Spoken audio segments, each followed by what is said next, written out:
तो कैसे हो दोस्तों। मैं आशा करता हूँ शानदार तरीके से आप लोग अपनी लाइफ को एंजॉय कर रहे हो, अपनी सेहत, फैमिली और पढ़ाई का ध्यान काफी अच्छे से रख रहे हो। आज है 9 अप्रैल। आज का द हिंदू न्यूज़पेपर एनालिसिस और एडिटोरियल डिस्कशन जो है वो बहुत शानदार रहने वाला है और कुछ ऐसी इन्फॉर्मेशन भी है जो आप लोगों को बहुत ज्यादा फायदा पहुंचाएगी। खासकर जो मैं सबसे पहले डिस्कस करने वाला हूँ, उसके बाद में मोटिवेशनल कोट यहाँ पर देखेंगे। ठीक है, ये जो इन्फॉर्मेशन है ये अभी गवर्नमेंट के द्वारा एक काफी बड़ा स्टेप उठाया गया है और रियलिटी में ये एक अप्रिशिएट करने लायक स्टेप है। इसमें क्या है कि जिस किसी ने भी अपनी दोनों डोज कंप्लीट कर चुके हैं और उसको 9 महीने कंप्लीट हो चुके हैं जो है दोनों डोज लिए हुए, उसको अब तीसरी डोज यहां पर दी जा रही है एक 9 महीने के गैप पर। यहां पर रीजन क्या है? रीजन ये है कि अभी आप लोगों को पता है नए नए वेरिएंट अभी यहां पर देखने को मिल रहे हैं। कुछ दिनों पहले आप लोगों ने सुना होगा कि साउथ कोरिया, चाइना और भी कई सारी कंट्री के अंदर बहुत लार्ज स्केल पर केसेस देखने को मिले और अभी अपने देश में भी यहाँ पर लगभग 1000 के करीब जो केस है वो अभी यहाँ पर क्रॉस करते हुए नजर आए। तो इन सब चीजों को ध्यान में रखते हुए, जैसे अभी हम लोगों ने देखा कुछ दिनों पहले केरला के अंदर भी लगभग 2000 से केस यहाँ पर ज्यादा निकल कर आ रहे थे।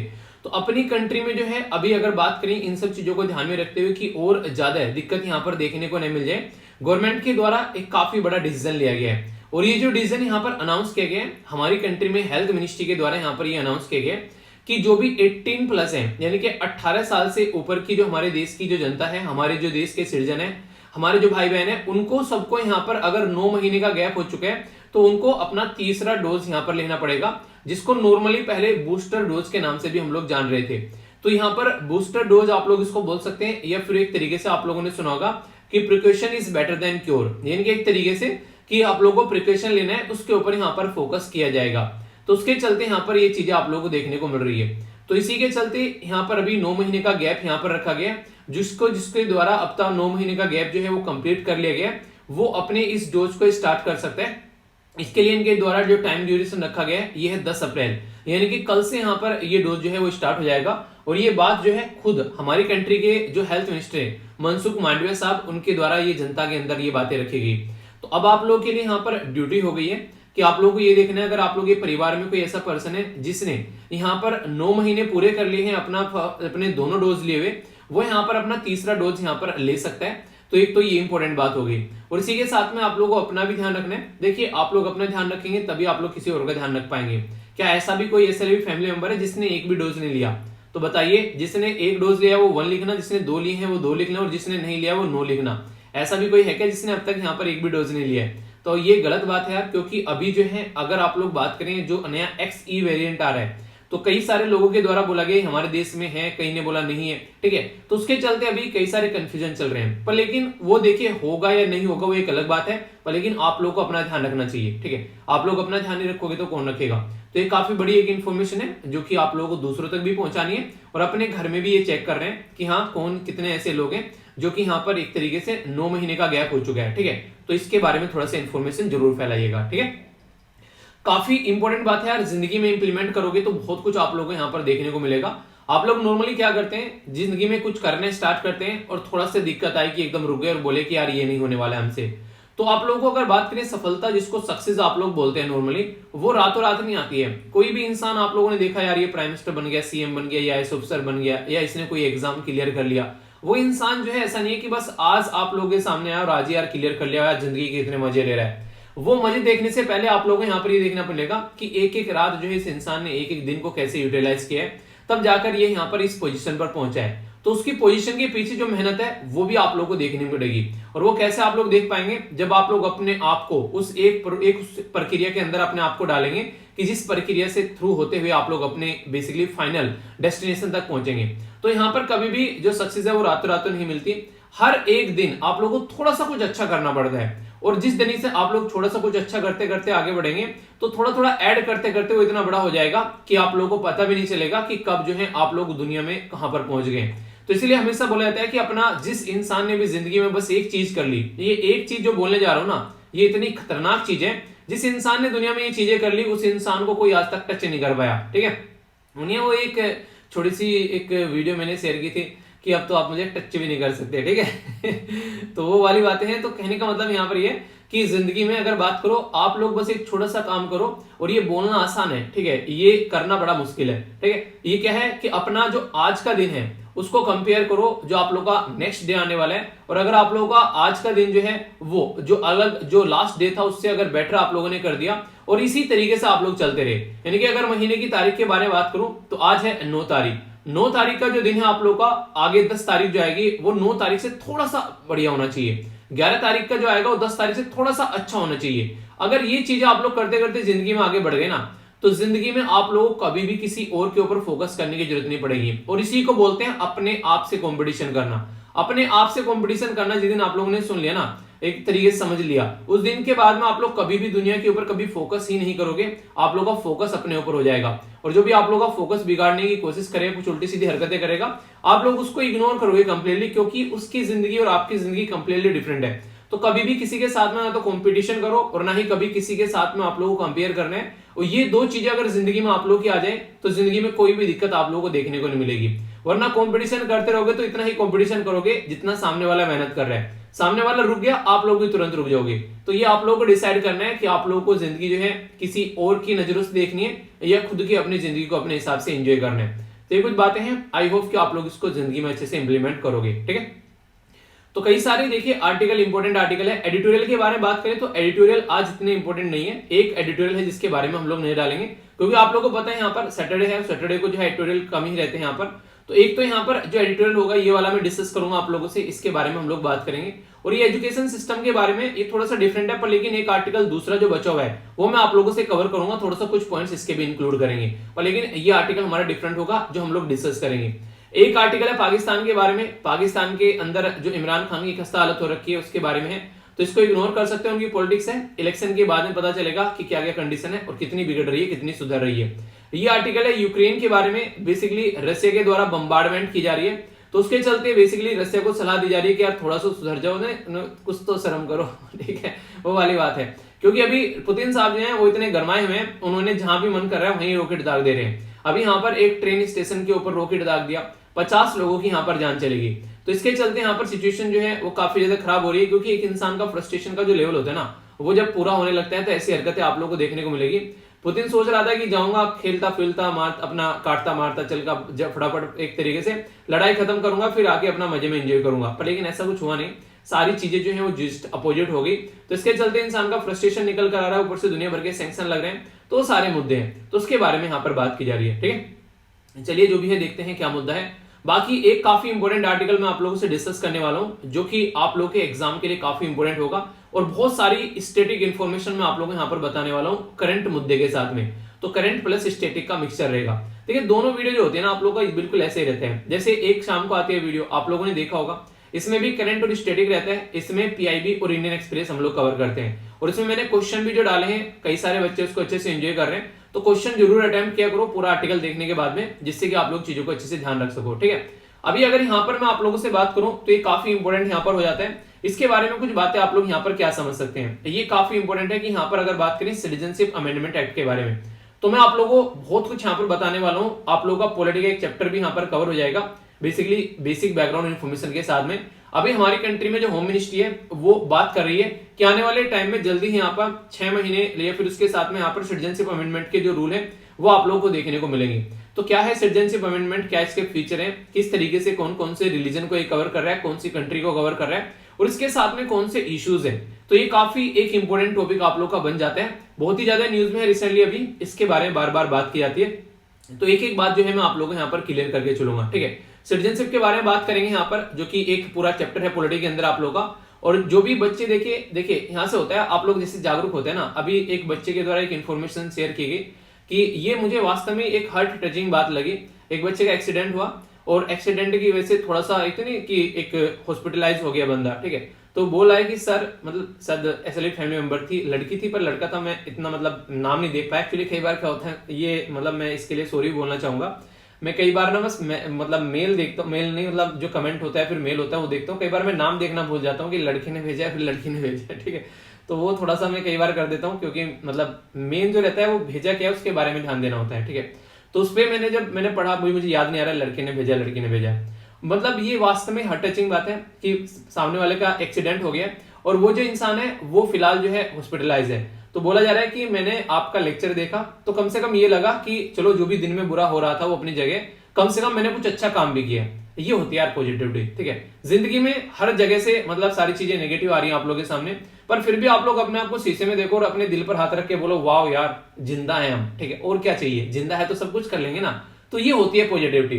तो इंसान को कम से कम अपना नेचर ऐसा रखना चाहिए कि कितनी भी दिक्कत क्यों ना आ जाए जिंदगी में, अपने आप को पॉजिटिव रखना जो इंसान सीख गया उस इंसान को कोई कुछ बिगाड़ ही नहीं सकता यार, उसके सामने कोई टिक ही नहीं सकता। ऐसी पॉजिटिविटी आप लोग अपने अंदर लेकर आओ और फिर देखो कितने शानदार तरीके से आप लोग के रिजल्ट आते हैं। ठीक है, तो ये मुझे काफी अच्छा लगा। देख कई बार ना मैं रियलिटी में बता रहा हूँ, कसम से आप लोग विश्वास नहीं करोगे, आप लोग के मेल्स पढ़कर, आप लोग के कमेंट पढ़कर कई बार मुझे खुद मोटिवेट हो जाता हूँ। ठीक है, कि मुझे ऐसा लगता है कई बार ना हर एक इंसान की जिंदगी में ऐसा रहता है कि थोड़ा थोड़ा डल डल कई बार फील होने लगता है कि क्या चल रहा है जिंदगी में, पर लेकिन जब भी मैं आप लोगों के कमेंट पढ़ता हूँ मुझे काफी अच्छा लगता है। कई बार मैंने ये चीजें देखी है। ठीक है, तो इस तरीके से आप लोग देखते हैं एक दूसरे के इंसान जो है एक दूसरे को समझना, एक दूसरे को अंडरस्टैंड करना, ये सारी चीजें जो है इंसान को हमेशा मोटिवेशन देती हैं। ठीक है, हमेशा कुछ अच्छा करने के लिए प्रेरित करती हैं और हर एक इंसान की जिंदगी में चीजें आप लोगों को देखने को मिलेंगी। तो प्रैक्टिकलिटी यही है, आप लोगों को हर दिन लगता है कि यार जिंदगी पता नहीं कैसे चल रही है, हर एक उस दिन को संभाल कर आप लोगों को आगे बढ़ना है। ठीक है, आर्टिकल काफी डिटेल में डिस्कस करने वाला हूं, ध्यान से सुनिएगा, एक एक पॉइंट आप लोगों के माइंड में क्लियर होना चाहिए। ओके, आज के बाद में इस आर्टिकल के अंदर आप लोगों को कभी भी कोई डाउट नहीं होगा जिंदगी में, समझिएगा ध्यान से। ठीक है, सबसे पहले बात करते हैं रिफ्यूजी क्या होता है। वो हमारे देश का सिटीजन नहीं होता है, तो फिर हमारे देश का सिटीजन कौन होता है, ये क्वेश्चन आप लोगों के माइंड में आना चाहिए। तो सबसे पहले रिगार्डिंग सिटीजनशिप हम लोग बात करें अगर, तो हमारी कंट्री में जब संविधान में आप लोग जाकर झांकोगे तो आप लोगों को पार्ट 2 देखने को मिलेगा। जैसे पार्ट 1 है, पार्ट 2 है, पार्ट 3 है, पार्ट 4 है। जैसे पार्ट 3 में फंडामेंटल राइट हो गए, पार्ट 4 में आप लोगों ने directive principle of state policy देखा।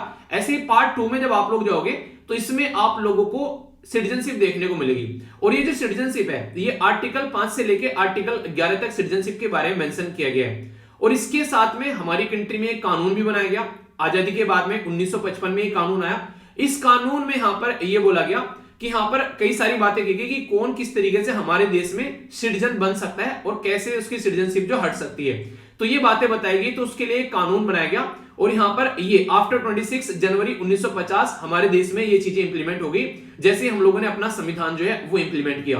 तो ये जो कानून है, ये कानून अब तक का कई बार अमेंड किया जा चुका है, मल्टीपल टाइम्स। फिर आप लोग बोलेंगे सारे याद रखने हैं क्या? बिल्कुल नहीं रखने यार, वो वाला याद रखो ना जो अभी लेटेस्ट है, क्या फालतू में बासी चीजें याद रखनी है। तो लेटेस्ट वाले से सबसे ज्यादा क्वेश्चन बनते हैं और लेटेस्ट है यहां पर सिटीजनशिप अमेंडमेंट एक्ट। अब सिटीजनशिप अमेंडमेंट एक्ट के ऊपर पूरा खेला खेला जाएगा। मतलब क्या इसका मतलब यहां पर यह है कि हमारे देश में अगर कोई बाहर से आता है तो उसको सिटीजनशिप देने के लिए एक कानून है और वो कानून क्या बातें करता है, और अगर कोई रिफ्यूजी आता है क्या उसके लिए कोई कानून है, तो वो दोनों बातें अब आप लोग को बताऊंगा।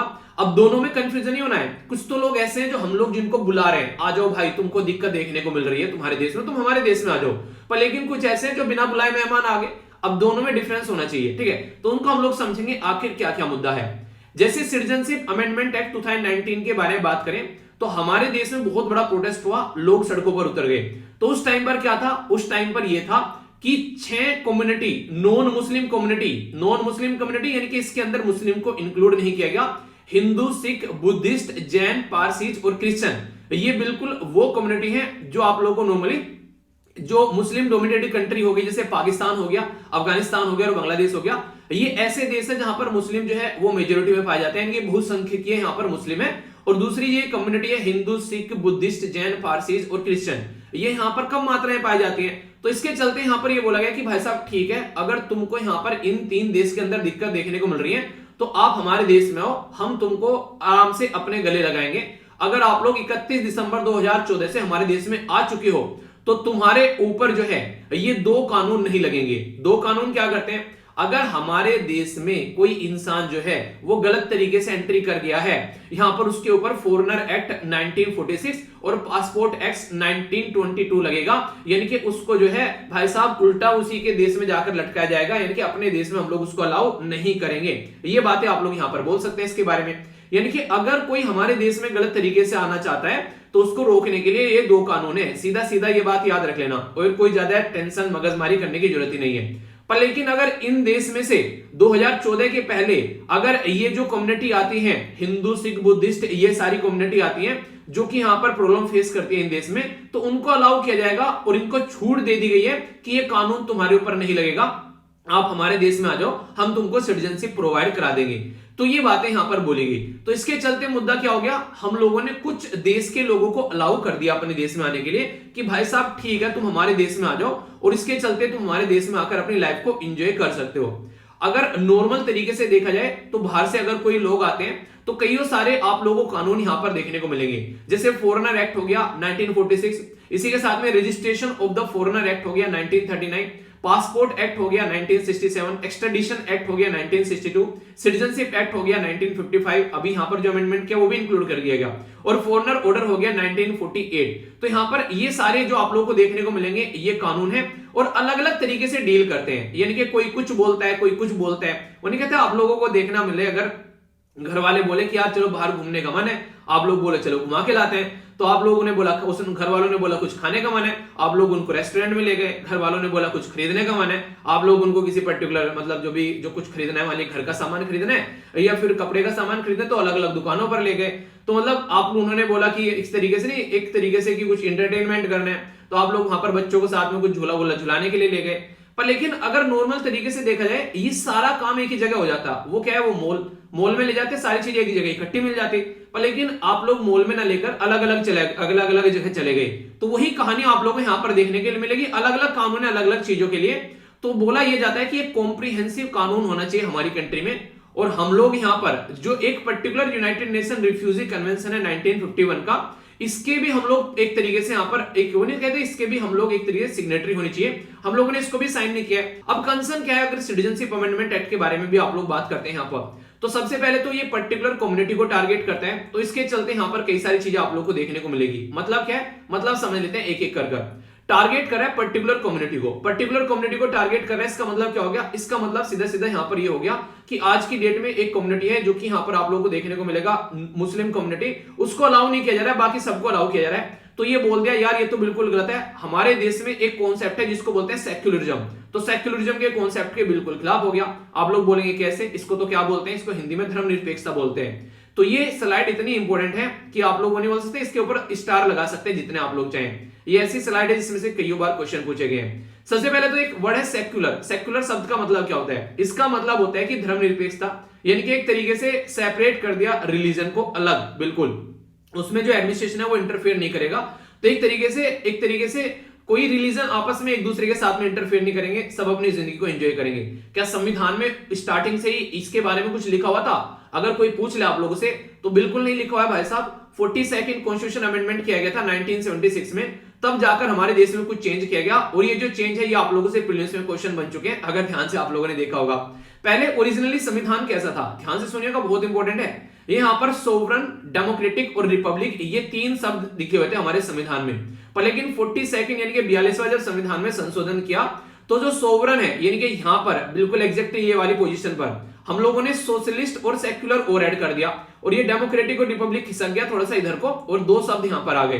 तो मतलब यहाँ पर ये हो गया कि आज की डेट में हमारे संविधान में सोवरन, सोशलिस्ट, सेक्युलर, डेमोक्रेटिक और रिपब्लिक शब्द लिखे हुए हैं। और कई बार तो इनको इंक्रीजिंग और डिक्रीजिंग ऑर्डर में भी लगाने के लिए आ जाता है। तो ये भी आप लोगों को याद रखना है कि कैसे इनको इंक्रीजिंग डिक्रीजिंग ऑर्डर में लगाना है, ठीक है। तो डिक्शनरी के पॉइंट ऑफ से आप लोग इनको लेकर चल सकते हैं। जब इनको इंक्रीजिंग डिक्रीजिंग ऑर्डर में लगाएंगे तो हल्का सा इसके बारे में याद रखिएगा। अब ये तो यहाँ पर दो शब्द ऐड कर दिए गए, पर हमने तो यार ये सुना था कि तीन शब्द ऐड किए गए हैं प्रीएम्बल के अंदर में, प्रस्तावना के अंदर में 42nd कॉन्स्टिट्यूशन अमेंडमेंट ऐड करके। हाँ भाई साहब, मैं क्या मना कर रहा हूँ, तीन वर्ड नहीं ऐड किए। तो यहाँ पर यूनिटी ऑफ द नेशन के बारे में अगर आप लोग बात करेंगे तो यहाँ पर यूनिटी एंड इंटीग्रिटी के बारे में बात की जा रही है। तो पहले यूनिटी ऑफ द नेशन थी, अब यूनिटी और इंटीग्रिटी के बारे में बात कर दी, तो ये भी यहाँ पर ऐड हो गया। तो यानी कि हमारा देश जो है वो धर्मनिरपेक्ष देश है, ये हम लोग समझ चुके हैं। पर फिर भी यहाँ पर हमारी कंट्री में ऐसे कानून क्यों लाए जा रहे हैं कि जिसमें हम लोग बात करें टारगेट पर्टिकुलर कम्युनिटी को। तो इसके चलते गवर्नमेंट यहाँ पर ये बेसिकली दलील देती है कि आज की डेट में ये कम्युनिटी जो है यहाँ पर काफी ज्यादा प्रोसिक्यूशन फेस कर रही है। यहाँ पर इनको मारा जाता है, इनको बेसिकली इनके रिलीजन जो है, अधिकार जो है वो ढंग से फॉलो नहीं किए जाते हैं, तो इसलिए अलाउ किया गया। और अगर हम लोग सबको ही अलाउ कर दें तो फिर हमको दिक्कतें देखने को मिल जाएंगी, इतने सारे रिसोर्सेज नहीं हमारे पास में, तो ये पॉसिबल नहीं है। तो इसके चलते यहाँ पर एक पर्टिकुलर कम्युनिटी को टारगेट करना, तो ये हमारे संविधान के एक तरीके से सही उसमें नहीं रहा है सामने, ठीक है। दूसरा इशू क्या बन गया यहाँ पर, दूसरा जो इंपॉर्टेंट इशू बन गया वो बन गया यहाँ पर नॉर्थ ईस्ट के साथ में। आज की डेट में एक आसाम पर्टिकुलर एरिया में अकॉर्ड है, यानी कि एक तरीका एग्रीमेंट है जो 1985 में साइन किया गया था। तो ये जो एग्रीमेंट है ये खुद ये बोलता है कि कोई भी बांग्लादेश का इंसान अगर 25 मार्च 1971 से हमारे देश में आता है तो उसको उल्टा वहीं पर ही जाकर निर्वासित किया जाएगा, यानी कि डिपोर्ट कर दिया जाएगा, अपने देश में उसको हम लोग नहीं रखेंगे। तो ये बातें यहां पर खुद बोली गई है।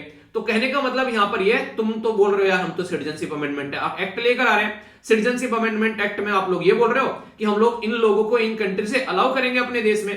अब यहां पर तो ऑलरेडी बोल दिया गया कि आप लोग तो बोल रहे हो उनको सिटीजनशिप देंगे हम लोग, और हम लोगों ने इसके लिए अमेंडमेंट भी कर दिया, संशोधन कर दिया, पर लेकिन रियलिटी तो यहां पर यह कि आसाम तो ये अलाउ ही नहीं करने देगा, आसाम अकॉर्ड के तो खिलाफ में चले गए आप लोग, एक तरीके से इस तरीके से बातें यहां पर बोली जा रही है।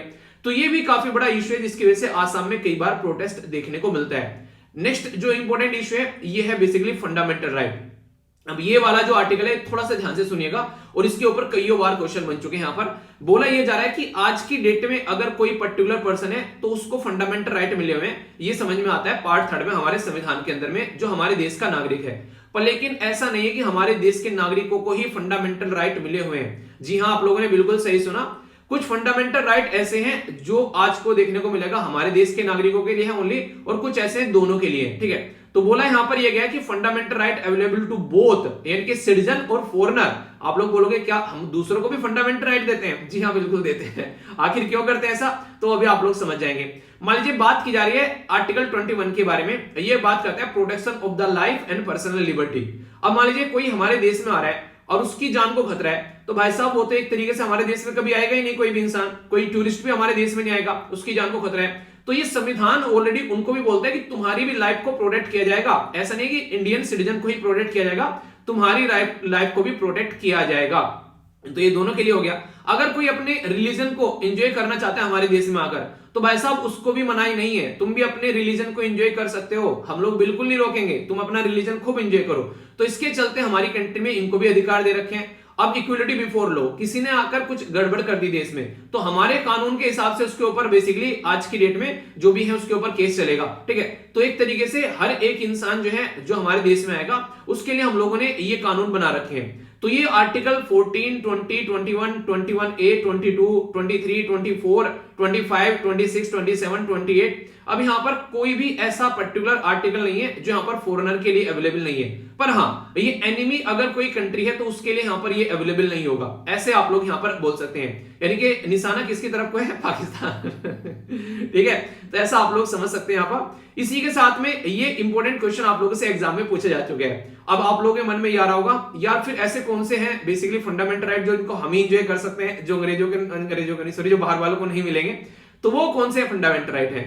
तो वो है यहां पर ये वाले, ठीक है, ये आप लोग खुद एंजॉय कर सकते हो, ये बाहर वालों को नहीं है। तो ये जैसे कि आप लोग देखते हैं ओनली इंडियन सिटीजन के लिए यहां पर खासकर आर्टिकल 19 के अंदर दुनिया भर की चीजें हो जाती है, जैसे freedom of speech and expression. कोई आकर यहां पर ऐसा नहीं कि अपनी फालतू की बातें बकवास करेगा और हमारे देश में दंगे भड़का देगा, ठीक है, ये हमारे लिए है। जॉब देना, व्यापार देना, ये अपने लोगों को देना, ऐसे नहीं कि बाहर वालों को सबको हम लोग व्यापार देंगे, यहाँ पर अपने लोगों को यहाँ पर कहीं पर भी जाकर बच सकते हैं, सारी चीजें कर सकते हैं। और इसी के साथ में यहाँ पर हम लोग अपनी जो कल्चर है, अधिकार उनको प्रोटेक्ट कर सकते हैं। और यहाँ पर ये सारी चीजें, माइनॉरिटी को प्रोटेक्ट करना, ये सारी चीजें भी आप लोगों को देखने को मिलेगी। मुद्दा क्या हो गया? मुद्दा ये हो गया कि ये ऐसे कानून है जो भाई साहब हमारे लोगों के लिए है। ऐसा नहीं कि इसमें आकर अंग्रेज बोल देंगे कि हम, फिर अंग्रेज याद आ रहे हैं। ये अंग्रेजों को भगाया ना हमारे देश में से, तो उसके चलते बार बार याद आ रहा है। मैंने कहा अंग्रेजों को कुछ नहीं देना, अपने देशों के लिए, अपने देश के लिए रखना है, ठीक है। तो ये बेसिकली आप लोगों को देखने को मिलेगा। तो ये काफी एक इंपॉर्टेंट मुद्दा यहाँ पर हो गया जो कि आप लोग समझ सकते हैं, ठीक है। तो ये भी काफी एक इंपॉर्टेंट पॉइंट हो गया जो कि याद रखिएगा।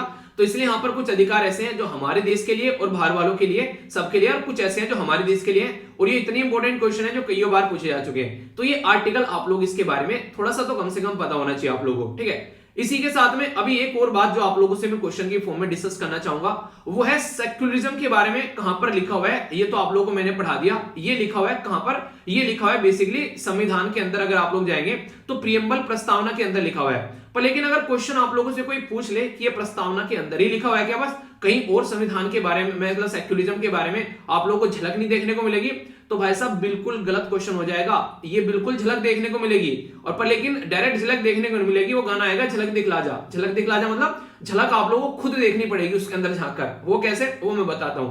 देखिए आज की डेट में ना हमारे संविधान में जब आप लोग जाएंगे फंडामेंटल राइट में, तो राइट टू रिलीजन के बारे में लिखा हुआ है, यानी कि फंडामेंटल राइट है, आप लोग अपने रिलीजन को एंजॉय कर सकते हैं। तो इसका मतलब क्या हो गया? इसका मतलब तो ये हो गया ना, तुम्हारे रिलीजन में कोई इंटरफेयर नहीं करेगा, जो भी रिलीजन तुमको एंजॉय करना है एंजॉय कर लो। और यहाँ पर ये आर्टिकल 25 से 28 के बीच में आ गया, तो ये बिल्कुल सही बात होगी, तुम अपने रिलीजन को एंजॉय कर लो, कोई तुम्हारे रिलीजन में इंटरफेयर नहीं करेगा। तो फंडामेंटल राइट में ये लिखा हुआ है, ठीक है। आर्टिकल 19 के बारे में बात करें, 19 और 30 ये कल्चरल राइट के बारे में बात करते हैं बेसिकली। ये भी आप लोगों को फंडामेंटल राइट के अंदर ही देखने को मिलेंगे, यानी कि हम लोग अपने कल्चरल राइट को भी एंजॉय कर सकते हैं, यहाँ पर उसमें लिखा हुआ है। तो इसका मतलब सीधा सीधा ये हो गया कि कोई भी तुम्हारे इस पर्टिकुलर एरिया में भी इंटरफेयर नहीं करेगा। आ गया ना समझ में? यानी कि यहां पर भी कोई इंटरफेयर नहीं करेगा। तो यानी कि ये भी किसके बारे में बात करता है? इसका मतलब सीधा सीधा अगर दिमाग लगाया जाए थोड़ा सा, यार ये तो ये भी सेक्युलरिज्म के बारे में बात कर रहे हैं, क्योंकि हम लोग अपनी लाइफ को एंजॉय कर सकते हैं, कोई हमारी लाइफ में इंटरफेयर नहीं करेगा। तो हो गया ना सीधा सीधा मतलब यहां पर ये भी।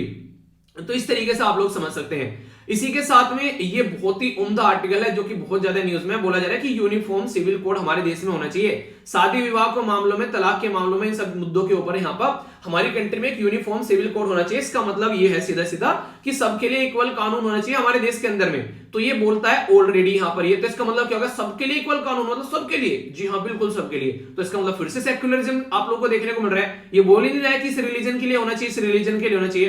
तो ये भी हो गया। इवन अगर आप लोग फंडामेंटल ड्यूटी के अंदर जाएंगे तो वहां पर भी सब सिटीजन को बोला गया कि प्रमोट करो हार्मनी देश के अंदर में और ब्रदरहुड यानी कि भाईचारा। तो यानी कि देश को मिलजुल कर रहना है, तो ये भी सेक्युलर हो गया, फंडामेंटल ड्यूटी भी सेक्युलर है हमारी।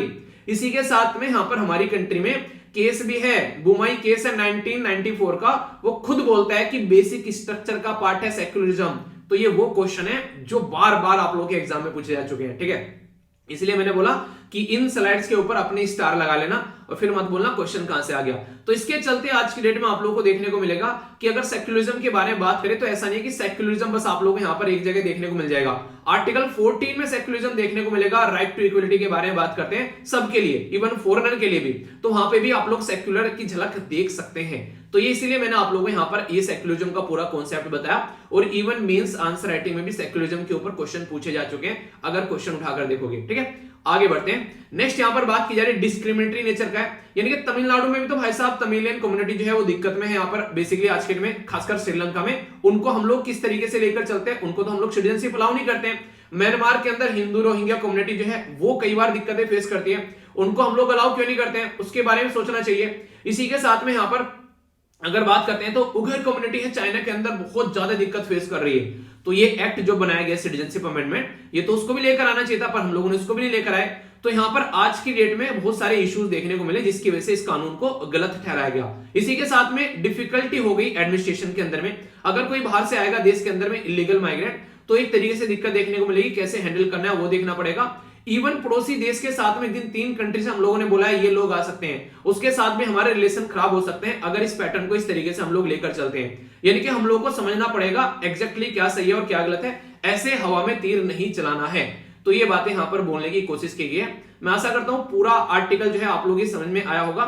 जो जो बातें यहाँ पर बताई गई हैं, कोई कंफ्यूजन आप लोगों को इसको लेकर अब नहीं होना चाहिए, ठीक है। तो सारी बातें बता दी आप लोगों को। एक छोटी सी इंपॉर्टेंट पॉइंट आप लोगों को जो बता देता हूं, जो एक्सेप्शन के तौर पर यहां पर है। अगर कोई ये पॉइंट बताने जा रहा हूं ना, इसके ऊपर क्वेश्चन बन जाए, नॉर्मली आप लोग उस जो इंसान एक तरीके से जो यहां पर लेक्चर सुन रहा है वो आप लोग ये समझिए आप लोग के उससे ज्यादा नंबर होंगे। मतलब क्या है, नॉर्मली सारी चीजें आप लोग पढ़ लेते हो पर लेकिन एक्सेप्शन छोड़ देते हो, अपवाद छोड़ देते हो। अपवाद मतलब ये जो सिटीजनशिप अमेंडमेंट एक्ट हमारे देश में इंप्लीमेंट किया जा रहा है, ये इंपॉर्टेंट है, याद रखिएगा। त्रिपुरा, मिजोरम, आसाम, मेघालय, ये सारे एरिया आप लोगों को यहाँ पर देखने को मिलेंगे। त्रिपुरा, मिजोरम, आसाम, मेघालय, इनके अंदर अगर बात करें, यहां पर आप लोग कई सारी चीजें नजर आएंगी जो कि मैंने आप लोगों को पढ़ाया भी है। 6th शेड्यूल, इनके जो 6ठा शेड्यूल है, इनमें यहां पर आप लोगों को देखने को मिलेगा। इसके तहत यहां पर ये बाहर के लोग अलाउ नहीं किए जाएंगे, ये ट्राइबल कम्युनिटी वाला एरिया है। इनके सिटीजनशिप अमेंडमेंट के थ्रू अगर कोई यहां पर आता भी है तो इन एरिया के अंदर खासकर जहां पर 6ठा शेड्यूल लगता है वहां पर आप लोग इनको अलाउ नहीं करोगे। तो ये काफी इंपोर्टेंट एक एक्सेप्शन होगी। आर्टिकल 1 है पर लेकिन भाई साहब इसके चेहरे अनेक है। मतलब मैंने क्या क्या आप लोगों को बता रहा हूं यहां पर अभी बताऊंगा। इसी के साथ में इनर लाइन के बारे में अगर बात करेंगे यहां पर, तो यहाँ पर इनर लाइन परमिट है हमारे देश में कुछ एरिया के अंदर में, जैसे ये याद रखेगा टोटल मिलाकर ये 4 राज्य हैं, अरुणाचल प्रदेश, मिजोरम, मणिपुर और नागालैंड, और इवन लक्षद्वीप में भी आप लोगों को मैंडेटरी देखने को मिलेगा। यहाँ पर आप लोग बेसिकली ऐसा नहीं कि जाकर जमीन वमीन लो और यहाँ पर जाकर रहने लगो, ये अलाउ नहीं करता है। ये यहाँ पर निकल कर आता है बंगाल ईस्ट फ्रंटियर रेगुलेशन 1873 का। इसके चलते आउटसाइडर को यहाँ पर अलाउ नहीं किया जाता है। अगर घूमने भी जाते हो तो परमिट लेकर जाना पड़ेगा। तो ये एक्सेप्शन है यहाँ पर इस कानून का, जहां पर आप लोग इसको सिटीजनशिप अमेंडमेंट एक्ट वाले कानून को इंप्लीमेंट नहीं कर सकते हैं। समझ में आ गया क्या क्या बोला? बहुत ही उम्दा आर्टिकल है। ये जो आर्टिकल है ये है क्रिमिनल जस्टिस सिस्टम के बारे में। तो इसके बारे में मैं आप लोग कुछ बेसिक इन्फॉर्मेशन बताऊंगा और उसके बाद में फिर हम लोग कुछ और चीजें जानेंगे, जो कि एक काफी इंपोर्टेंट एरिया होगा। नॉर्मली अगर मैं आप लोग को एक क्राइम सीन के बारे में बताऊं कि एक पर्टिकुलर घर है, उस घर के अंदर में कई सारे रूम आप लोग को देखने को मिलेंगे और एक बिस्तर के ऊपर यहाँ पर एक लड़का या फिर एक लड़की जो है उसकी डेथ देखने को मिली। ठीक है, यहाँ पर आप लोग को देखने को मिलेगा। इसी के साथ में कोई और जगह आप लोग जाएंगे, कोई और जगह दूसरी बॉडी आप लोग को देखने को मिल रही है। ठीक है, इसी के साथ में यहाँ पर जो इंसान है, मान लीजिए वो आया यहाँ पर और आकर मारकर चला गया, उस इंसान का यहाँ पर मान लीजिए एक कोई पर्स वगैरह या फिर कुछ उसकी घड़ी वगैरह टूटकर यहाँ पर गिर गई। ठीक है, तो इस तरीके से आप लोग समझ सकते हैं। तो मान लीजिए उस इंसान ने बाहर कोई गाड़ी खड़ी करी होगी अपनी, या फिर कोई इसके साथ में होगा, उसके साथ में फिर वो बाहर निकला, मोटरसाइकिल पर बैठा और चला गया। तो यहाँ पर पता चला कि किसी की डेथ हो गई, पुलिस के पास में कंप्लेन गई और पुलिस जो है अब उसको यहाँ पर इन्वेस्टिगेट करनी है कि आखिर ऐसा यहाँ पर कैसे हो गया। तो पुलिस क्या करती है, फिर एक सीन क्रिएट करती है बिल्कुल ऐसा ही जैसे यहाँ पर हुआ है। तो उसको सीन को क्रिएट करने की कोशिश की जाती है और फिर इसको अंडरस्टैंड करने की कोशिश की जाती है आखिर ऐसा कैसे हो गया। अगर जिस तरीके से मान लीजिए क्रिमिनल पकड़ा गया है तो उसके थ्रू भी वहां पर पूरा सीन क्रिएट कराने की कोशिश की जाती है कि हुआ क्या था, कैसे कैसे तुम यहाँ से आए थे, खिड़की से आए थे, फिर दरवाजे से आए थे। ठीक है, छत से सीढ़ी लगाकर चढ़कर आए थे, खंबे पर चढ़कर आए थे, कैसे एंट्री करी यहाँ पर, कैसे कैसे पूरी सिचुएशन देखने को मिली, हाथापाई हुई कि नहीं हुई, सामने वाले को कैसे मारा। तो पूरा एक सीन क्रिएट कर चीजों को अंडरस्टैंड करने की कोशिश की जाती है। पर लेकिन यहाँ पर कई बार ऐसे केसेस देखने को मिलते हैं जो इस सीन को उलट देते हैं। यानी कि ऐसा रहता है कि कई बार जो है एक मान लीजिए कोई ऐसे इंसान का केस है जो कि ठीक ठाक ओहदा रखता है सोसाइटी में, तो उस सीन को कई बार एक तरीके चेंज कर दिया जाता है। तो ये काफी बड़ा इशू देखने को मिलता है। तो दिक्कत यहाँ पर ये निकल कर आती है कि हमारी कंट्री में जो पुलिस है ना, जो स्टेट पुलिस है खासकर, वो लॉ एंड ऑर्डर को मेंटेन करती है। तो कई बार बार यहाँ पर ये बोला जाता है कि जब इन्वेस्टिगेशन करने की यहाँ पर बात आती है तो इन्वेस्टिगेशन करने वाली जो टीम है और जो लॉ एंड ऑर्डर मेंटेन करने वाली जो टीम है, जो प्रोसिक्यूट करने वाली जो टीम है, उनमें एक तरीके से अलग अलग होना चाहिए। एक ही इंसान के हाथ में आप लोगों ने सारे काम दे रखे हैं। अगर एक ही इंसान के हाथ में सारे काम रहेंगे तो उसके करप्ट होने के चांसेस भी आप लोगों को ज्यादा देखने को मिल सकते हैं और भी कई सारी प्रॉब्लम यहाँ पर सामने निकल कर आ सकती है। तो सबसे पहले आप लोगों को यहाँ पर इसको अलग करना चाहिए। और ये मैं नहीं बोल रहा हूँ, ये सुप्रीम कोर्ट कई बार बोल चुके हैं। हालांकि कई सारे राज्य ऐसे जैसे छत्तीसगढ़ वगैरह, उनके द्वारा यहाँ पर इसके ऊपर काम करना भी स्टार्ट किया गया है। तो रिसेंटली अभी कई सारे ऐसे केसेस देखने को मिलते हैं कि एक तरीके से समझ में नहीं आता है कि रियलिटी में हो क्या रहा है और किस तरीके से यहाँ पर माहौल बनाया गया है। कई बार क्या किया जाता है, अगर मान लीजिए एक तरीके से उसको पुलिस वाले ही यहाँ पर खासकर जो लॉ एंड ऑर्डर मेंटेन रखने वाले हैं वो ही मैनिपुलेट करने लग जाते हैं, अपने हिसाब से नए नए सबूत क्रिएट करने लग जाते हैं। अगर यहाँ पर लगता है कि कोई ऐसा इंसान है जो कि एक पावरफुल इंसान है, तो उस टाइम पर कई बार यहाँ पर फिर से भी बात की जाती है कि फिर से आप लोगों को यहाँ पर एक पूरा इंसिडेंट क्रिएट करना चाहिए। तो कोर्ट यहाँ पर बोलता है कि फिर से आप लोग यहाँ पर जाकर चीजों को चेक करना चाहिए। यानी कि मुद्दा, मेरा कहने का मतलब यहाँ पर ये कि अगर बात की जाए तो यहाँ पर एक तरीके से अगर लॉ एंड ऑर्डर मेंटेन करने वाली एजेंसी है और यहाँ पर इन्वेस्टिगेटिंग करने वाली एजेंसी है, तो इनको दोनों को अगर सेपरेट कर अलग कर चलेंगे तो कहीं ना कहीं ज्यादा क्लियर रिजल्ट यहाँ पर आ पाएगा। क्योंकि अगर दोनों एक दूसरे के साथ में मिले रहेंगे तो फिर दिक्कतें देखने को मिल जाएगी। और सेम कंडीशन सुप्रीम कोर्ट के द्वारा यहाँ पर बोली गई और सेम सिचुएशन जो है आप लोगों को देखने को मिलेगी नेशनल ह्यूमन राइट कमीशन जो है हमारे देश का, उसके द्वारा यहाँ पर ये बातें बोलेगी। तो उसके द्वारा भी यहाँ पर सिमिलर गाइडलाइन बोलेगी कि पुलिस जो है इस तरीके चीजों को लेकर चल सकती है। इसी के साथ में यहाँ पर आप लोगों ने अगर मूवी देखी होगी गंगाजल में अजय देवगन वाली गंगाजल के बारे में बात कर रहा हूँ। उसमें कस्टोडियल डेथ के बारे में आप लोगों ने देखा होगा कि कस्टडी में लेकर उनके आंखों में तेजाब डालकर उनके साथ में जो सलूक किया जाता है, हालांकि वो क्रिमिनल रहते हैं वो एक अलग बात है, पर लेकिन कई बार ऐसे बेगुनाह लोगों की कस्टडी में आप लोगों को जान जाती हुई नजर आती है। और ऐसे कई सारे केसेस जो हैं वो खासकर उत्तर प्रदेश में काफी सारा प्रचलित है, आप लोगों ने इसके बारे में सुना होगा। कई सारे केस भी हैं, सुप्रीम कोर्ट के जजमेंट भी हैं, जिसके चलते यहाँ पर कि कस्टडी में जो डेथ होती है वो एक तरीके से जो यहाँ पर एक ऐसी डेथ है जिसमें यहाँ पर पुलिस अपने आप ही जज बन जाती है। तो हमारी कंट्री में एक पूरा सिस्टम है। अगर बात करें संविधान के अंदर पूरी सारी चीजें जो हैं वो एक तरीके से सेपरेशन ऑफ पावर के तहत चलती है कि लेजिस्लेटिव अलग होगी, कानून बनाने वाली, इसी के साथ में एग्जीक्यूटिव उसको इंप्लीमेंट करने वाली अलग होगी, जुडिशरी यहाँ पर इनको देखने वाली अलग होगी, तो ये सारे सेपरेशन ऑफ पावर का कॉन्सेप्ट के तहत आते हैं। किस देश से हम लोगों ने सेपरेशन ऑफ पावर का कॉन्सेप्ट लिया, क्या आप लोगों को पता है? बताइएगा, देखता हूँ किस किस को पता है। देखिए अगले दिन ना मैं आप लोगों को आंसर बता देता हूँ, तो उसके तहत आप लोग आंसर देख सकते हैं। ठीक है, तो मुद्दा यहाँ पर ये कि इसको प्रॉपर वे में हम लोग को हैंडल करना चाहिए, क्योंकि अगर यहाँ पर केसेस जो है इसी तरीके से पेंडिंग पड़े रहते हैं, आप लोगों को पता है लगभग 3.5 करोड़ केस हमारे देश में पेंडिंग पड़े हुए हैं, और अगर आज के देश से भी ताबड़तोड़ लगकर इनको यहाँ पर हम लोग लगे रहे ना, तो इतने साल लग जाएंगे कि हम जैसे कि कई उम्र जो है खप जाएगी, इसमें हम लोग इनका सोल्यूशन नहीं निकाल पाएंगे। तो कई सारे लोग तो ऑलरेडी यहाँ पर अपना नहीं एक तरीके से खो बैठे हैं कि विश्वास की आने वाले टाइम में कुछ उनको यहाँ पर देखने को मिलेगा, जिंदगी में कुछ चीजें चेंज होती नजर आएगी। तो ये कुछ बातें हैं जो कि आप लोग समझ सकते हैं। तो क्रिमिनल जस्टिस सिस्टम जो है वो काफी इंपॉर्टेंट है, इन्वेस्टिगेशन करने वाली चीजें काफी इंपॉर्टेंट है। और सबसे बड़ी बात यहाँ पर जो मैं भी आर्टिकल आप लोगों से आगे डिस्कस करूंगा, मुद्दा यहाँ पर ये कि हम लोग क्या करते हैं, एक इंसान की डेथ होगी, जैसे मैंने देखा यहाँ पर ये इंसान की डेथ होगी, और यहाँ पर या फिर किसी का रेप हो गया, डेथ नहीं हुई उस इंसान की, और यहाँ पर जो रेप कर गया उस इंसान जो है उसको पकड़ लिया गया, तो पूरा फोकस जो है जिसको पकड़ा गया उसके ऊपर यहाँ पर रहेगा, जो कोई एक्स पर्सन है जिसके साथ में रेप यहाँ पर हुआ है, इसको हम लोग साइड में कर देते हैं, इसको हम लोग काउंट ही नहीं करते ढंग से। तो इसको काउंट करना चाहिए एक तरीके से, क्या क्या चीजें हुई पूरा एक प्रोसीजर का पार्ट बनाकर चलना चाहिए, और इसको भी हम लोग को विटनेस के तौर पर यहाँ पर यूज करना चाहिए। तो बहुत सारे ऐसे मुद्दे आप लोगों को देखने को मिलते हैं, तो भी मैं आप लोगों से यहाँ पर डिस्कस करूंगा। ठीक है, तो पूरा आर्टिकल अभी आगे देखेंगे, ये एक ओवरव्यू है यहाँ पर जो कि यहाँ पर भी राइटर बोल रहे हैं। अब कुछ स्टैटिक पोर्शन में आप लोगों को बताता हूँ चलूंगा, रिसेंटली अभी न्यूज में क्यों भी है वो भी हम लोग समझेंगे, और सिलेबस के साथ में कनेक्ट करके। काफी इंपोर्टेंट टॉपिक है यहाँ पर, जुडिशरी के साथ में आप लोग इसको देख सकते हैं। अभी हमारी कंट्री में इसके लिए यहाँ पर क्यों न्यूज में है वो मैं भी आप लोगों से बातें करूंगा। अभी यहाँ पर क्रिमिनल जस्टिस के बारे में अगर बात करें तो क्या क्या चीजें हैं, क्या क्या इश्यूज हैं, वो मैं आप लोगों को बताने वाला हूँ। नॉर्मली अगर बात करें हमारे कंट्री में जो क्रिमिनल लॉ के चलते आप लोगों को देखने को मिलेगा, इंडियन पिनल कोड है, भारतीय दंड संहिता, इसी के साथ में कोड ऑफ क्रिमिनल प्रोसीजर है, यानी कि अगर किसी ने कोई हरकतें कर दी है तो फिर कैसे आइडेंटिफाई करना है कि उस इंसान ने हरकतें की है, तो उसको आइडेंटिफाई किया जाता है। ठीक है, इसी के साथ में इंडियन एविडेंस एक्ट है कि क्या क्या सबूत है यहाँ पर, उसके बेस पर काम किया जाता है। तो यहाँ पर ये सारे जो भी चीजें आप लोगों को देखने को मिलती हैं, तो इसके तहत हम लोग काम कर पाते हैं। गवर्नमेंट के द्वारा इनिशिएट किया गया अमेंडमेंट करने के लिए इस पूरे प्रोसीजर के अंदर में। अभी यहाँ पर बात करें तो मिनिस्ट्री ऑफ होम अफेयर जो है वो सेशन दे रही है यहाँ पर किस तरीके से यहाँ पर चीजों को लेकर चला जाए। ठीक है, तो वेरियस स्टेक होल्डर हैं, जैसे गवर्नर हो गए, चीफ मिनिस्टर हो गए, चीफ जस्टिस ऑफ इंडिया हो गए, या फिर यहाँ पर chief justice of various high court हो गए। तो यहाँ पर अलग अलग एरिया पर आप लोग यहाँ पर सेशन देखने को मिलेंगे। इसी के साथ में यहाँ पर पार्लियामेंट्री स्टैंडिंग कमेटी की रिपोर्ट के बारे में बात की जाए तो वहां से भी निकल कर आता है कि क्रिमिनल जस्टिस सिस्टम जो है उसके अंदर कुछ ना कुछ चेंज यहाँ पर करना चाहिए। क्या ये आज से है? नहीं, ये बाबा आदम के जमाने से हमारे देश में चलता हुआ आप लोगों को नजर आएगा।